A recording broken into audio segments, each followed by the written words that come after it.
All right, chapter 15, spiritual realm. Spiritual realm lies between the realm of matter and the realm of the divine. If your mind is unable to grasp the idea of the divine and you cannot understand what is meant by spirituality, do not be dismayed. How can an ordinary, unenlightened mind do so when it is shut in by a corrupt material world and enclosed on every side by illusion? Absolute purity cannot be seen amid the clouds of earthly impurity, and in this defiled place the immaculate is inconceivable. Therefore, if you cannot understand this or perceive the reality of perfection, how much less are you able to comprehend the divine? Step confidently along the path guided by understanding companions who are more enlightened, for they will not lead you astray, and soon the light of understanding will be placed in your hand. The spiritual realm is divided into two parts. One on one side is the place where the wicked have companionship of their own kind, and it is a cold place of gloom and darkness. This is the realm of evil containing those who are repulsive even to their own kind. Their greatest punishment may lie in the fact they retain the memory of beauty, goodness, and cleanliness, just as the happiness of those in the realm of good on the other side is heightened by its contrast with the sorrows and afflictions they have known. The realm of evil is separated from the realm of good by an etheric form of flame through which communication can be made. For those on the sunlit side, to inquire from the dwellers in gloom what brought them to their deplorable state. If the truth could be found in them, they would reply, "We are those who were heedless of all spiritual and ennobling things. We were those who thought only of their own betterment and not the advancement of mankind and the welfare of others.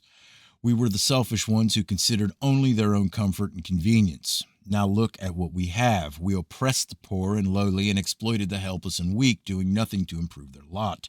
Now look at ours. We sat on councils and in seats of authority, engaging in vain disputes about right and wrong, while the poor, the hungry, and the oppressed stood by and suffered in patience.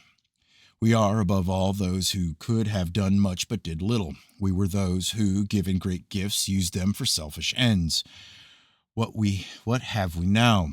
We inhabited fine houses and surrounded ourselves with all things to give ease and comfort. Now we are comfortless. We sought out places of pleasure and closed our eyes to the sorrow and suffering of the world. We laughed at those who sought to teach us spirituality and took a base and easy view of right and wrong. There is no laughter here. We doubted that there was any life to come and could not understand the talk about it. Would that the grave had been the end. Talk of duty and service disturbed our ease and complacency, and we let others carry our burdens. If only we could return. Only now, when we so miserably exist in the certainty of life after death, can we realize our errors and suffer for them. Here the air is filled with the sighing sound of the saddest words we know, too late. Those words did once span the gulf and were recorded by an ancient seer. On the day when the whole being is split apart by death and the mortal clay is consigned to its proper place, the spirit passes through the great gates into the spiritual realm. There it first enters the borderland where the floodgates of memory are open and each and every deed is recalled. This is where the newly arrived spirit waits while slowly it assumes its chosen shape and realizes the directions of its destination. The spirit does not arrive in a state of waking, but it is like one asleep.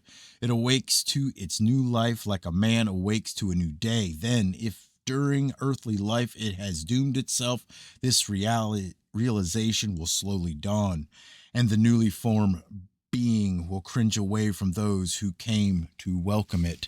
It will indeed wish that death had been the end. The wisdom of ancient times disclosed that newly arrived spirits stood in completeness for judgment, but what it called the place of decision is the borderland. If, during life, the spirit has beautified the ennobled itself, it will slowly realize its unfolding glory and rejoice. It will rise gladly to its welcome and advance fearlessly into the light of its compatible place. Some which do not have full affinity with either the light or the darkness depart for the shadowland towards which they are impelled by its attraction for one in their state. Within the spiritual realm, there are places to suit the condition of every spirit entering it, And that is why the ancient books state the mansions of the spirit are without number.